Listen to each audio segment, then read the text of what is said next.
Hello, my name is Jay Huang. I'm a fourth year pathology resident in the United States.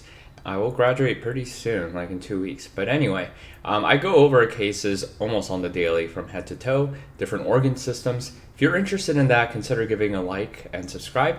Without further ado, we're going to go over case 56 of Johns Hopkins Cytopathology Unknown Conference. So shout out to Dr. Zara Malecki, Dr. Derek Allison, and Dr. Mark Hopkins from Johns Hopkins.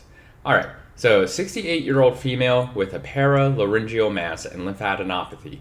FNA of the enlarged supraclavicular lymph node was performed. What is the most likely diagnosis? I forgot to say I'm doing this live, so I might get the answer wrong. So let's do it together. Supraclavicular lymph node. Okay, so we see some lymphocytes here.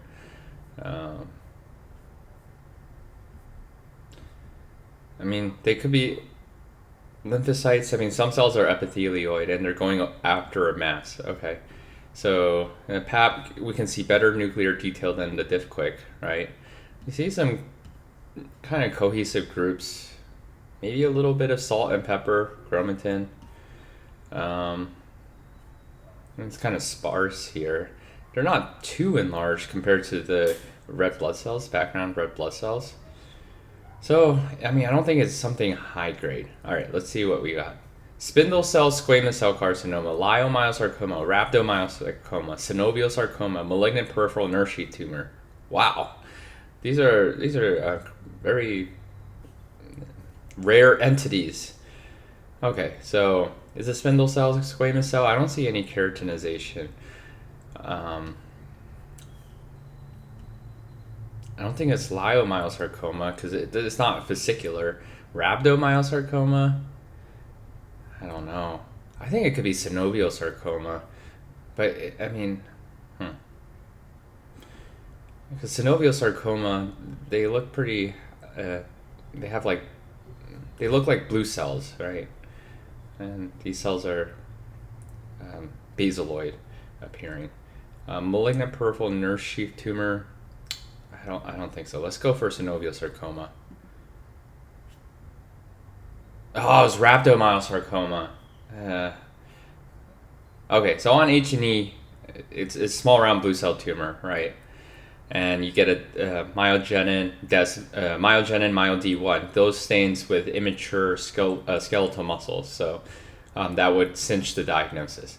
All right, let's look at the microscopic descriptions. Cytology preparations demonstrate a cellular specimen containing loosely cohesive oval epithelioid cells as well as spindle cells. There are areas mimicking pseudoglandular formation. Nuclear pleomorphism is present. The nuclei are enlarged with coarse chromatin. The cytoplasm is scant to moderate. The core biopsy demonstrates a relatively uniform population of spindle cells with a fascicular to sporiform architecture. Many of these cells demonstrate elongated nuclei with eosinophilic cytoplasm. The cellularity is variable, with both densely cellular and more paucicellular areas apparent. Prominent bands of collagen can be seen in less cellular regions. Rarely, polygonal cells with eosinophilic cytoplasm can be seen. IHC shows strong diffuse staining for SMA, desmin, and myogenin. Keratin is negative. I would just like to say in real life, we wouldn't just make a diagnosis. Oh, synovial sarcoma. Oh, rhabdomyosarcoma. It would definitely be made after a slew of carefully selected immunohistochemistry stains. Okay. So differential diagnosis. In adults, rhabdomyosarcoma tend to arise in the head and neck. In children, they are commonly seen in the paratesticular region. The differential diagnosis will vary based on clinical context. Given the cytologic and architectural overlap with smooth muscle tumors, the leading differential diagnosis is a leiomyosarcoma, especially in the context of a likely metastasis. However, myogenin positivity makes this less likely. A monophasic synovial sarcoma could also be considered based on morphology and would be positive for TLE1 and keratin. Remember, synovial sarcoma is X18, SYT SSX1. But negative for markers of smooth muscle differentiation and myogenin. A malignant peripheral nerve sheath tumor may have similar histology, and in some tumors will demonstrate rhabdomyoblast, malignant trident tumor. Many of these tumors will have focal S100 positivity and generally will not have diffuse expression of smooth muscle markers.